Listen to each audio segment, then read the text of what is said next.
Hello friends, welcome to government job ideas. So income tax ஆஃபீஸில் தான் வந்து பாருங்கள், இப்போ நியூவாக வந்து இந்த ரெக்ரூட்மெண்ட் கொடுத்துருக்காங்க. So tax assistant, tax inspector, MTS லெவலில் உங்களுக்கு போஸ்டிங்ஸ் வந்திருக்கு.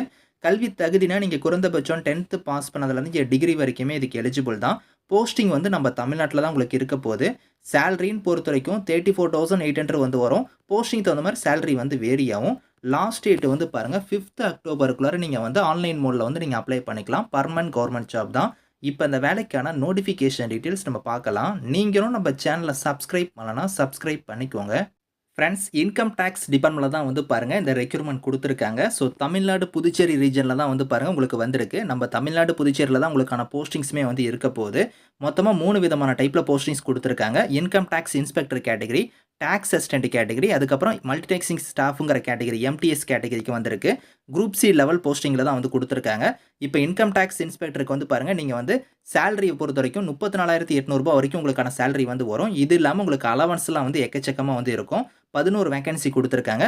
அடுத்து டேக்ஸ் அசிஸ்டண்ட்டுக்கும் மல்டிடேக்ஸிங் ஸ்டாஃபுக்கும் வந்து 20,200 வந்து சேலரி சொல்லியிருக்காங்க. இது இல்லாமல் அலவன்ஸ் வந்து வரும். இது ரெண்டுக்குமே 11 வேகன்சி தான் கொடுத்துருக்காங்க. மொத்தமாக 33 வேகன்சி வந்து உங்களுக்கு வந்து இதில் கொடுத்துருக்காங்க. ஸோ இதில் ஏஜ் லிமிட் வந்து பாருங்கள், இன்கம் டேக்ஸ் இன்ஸ்பெக்டருக்கு வந்து 18லேருந்து 30 வயசு வரைக்கும் நீங்கள் வந்து அப்ளை பண்ணிக்கலாம். அதே டேக்ஸ் அசிஸ்டன்ட் எம்டிஎஸ்க்கு வந்து 18லேருந்து 27 வயசு வரைக்கும் அப்ளை பண்ணிக்கலாம். இது இல்லாமல் ஏஜ்லேருந்து பாருங்கள் ரிலாக்ஸேஷனுமே இருக்குது. அதாவது நீங்கள் ஜென்ரல் ஓபிசியில் வரீங்கன்னா 5 வருஷம் உங்களுக்கு அந்த ஏஜ் லிமிட் இல்லாமல் ஏஜ்லேருந்து ரிலாக்ஸேஷன் வந்து இருக்குது. அதாவது ஸோ 18லேருந்து 27னா அவங்க வந்து 5 வருஷம் நீங்கள் ஆட் பண்ணிக்கோங்க. 32 வயசு வரைக்கும் அவங்க அப்ளை பண்ணலாம். அதே நீங்கள் வந்து பார்த்தீங்கன்னா எஸ்சி எஸ்டியில் வரீங்கன்னா 10 வருஷம் உங்களுக்கு அந்த ஏஜ்லேருந்து ரிலாக்ஸேஷன் வந்து இருக்குது அப்படிங்கிற மாதிரி கொடுத்துருக்காங்க. ஸோ இந்த வேலைக்கு வந்து குவாலிஃபிகேஷனை பொறுத்த வரைக்கும் இன்கம் டேக்ஸ் இன்ஸ்பெக்டருக்கும் டேக்ஸ் அசிஸ்டண்ட்டுக்கும் வந்து பாருங்கள் ஏதோ ஒரு டிகிரி வந்து நீங்கள் கம்ப்ளீட் பண்ணியிருந்தாலே இதுக்கு வந்து எலிஜிபிள் அப்படிங்கிறத கொடுத்துருக்காங்க. டேக்ஸ் அசிஸ்டண்ட்டுக்கு வந்து பார்த்தீங்கன்னா டேட்டா என்ட்ரி ஸ்பீடு வந்து இருக்கணும் அப்படிங்கிற மாதிரி சொல்லியிருக்காங்க. 8,000 கீ டிப்ரெஷனில் வந்து நீங்கள் டைப் பண்ண தெரிஞ்சிருக்கணும் அப்படிங்கிற மாதிரி சொல்லியிருக்காங்க. ஸோ அதுக்கப்புறம் வந்து பாருங்கள் மல்டிடேக்ஸிங் ஸ்டாஃபுக்கு வந்து நீங்கள் அப்ளை பண்ணுற மாதிரி இருந்தால் 10th நீங்கள் பாஸ் பண்ணால் எலிஜிபிள் தான். 10th மேலே நீங்கள் என்ன படிச்சிருந்தாலும் சரி. ஆனால் இந்த குவாலிஃபிகேஷன் மட்டும் முக்கியம் இல்லை.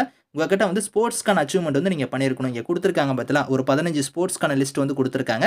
இந்த ஸ்போர்ட்ஸில் வந்து பார்த்தீங்கன்னா நீங்கள் மென் உமன் 2 பேருமே நீங்கள் அப்ளை பண்ணிக்கலாம். இதில் வந்து பாருங்கள், இதில் கொடுத்துருக்க காம்படிஷன் படி நீங்கள் வந்து அதுக்கான சர்டிஃபிகேட் வந்து நீங்கள் வச்சிருக்கணும். அதாவது இன்டர்நேஷனலோ, நேஷனல் லெவலோ, இன்டர் யூனிவர்சிட்டி டோர்னமெண்ட்டோ, நேஷனல் கேம்ஸ் ஃபார் ஸ்கூலு, இந்த மாதிரிலாம் கீழோ இந்தியா யூனிவர்சிட்டி அந்த மாதிரிலாம் கொடுத்துருக்காங்க பார்த்தீங்களா. இதில் வந்து நீங்கள் வந்து அவங்க கேட்டிருக்கூடிய இதில் வந்து நீங்கள் சர்டிஃபிகேட் வந்து வச்சிருந்தீங்கன்னா நீங்கள் வந்து எலிஜிபிள் அப்படிங்கிறத கொடுத்துருக்காங்க.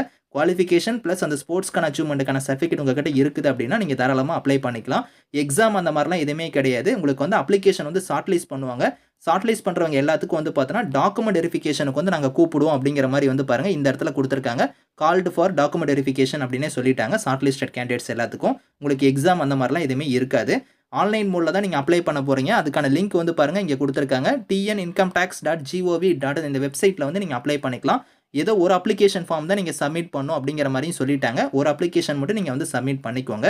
ஸோ இதில் வந்து பார்த்தீங்கன்னா என்னென்ன டாக்குமெண்ட்ஸ்லாம் நீங்கள் அட்டஸ்டட் பண்ணி நீங்கள் வந்து அப்ளை பண்ணணும் அப்படிங்கிறத வந்து இங்கே கொடுத்துருக்காங்க. ஸோ அப்ளை பண்ணும்போது உங்களோட டாக்குமெண்ட்ஸ்லாம் கரெக்டாக நீங்கள் வந்து அதில் அட்டஸ்டட் பண்ணி நீங்கள் வந்து அப்ளை பண்ணிக்கோங்க.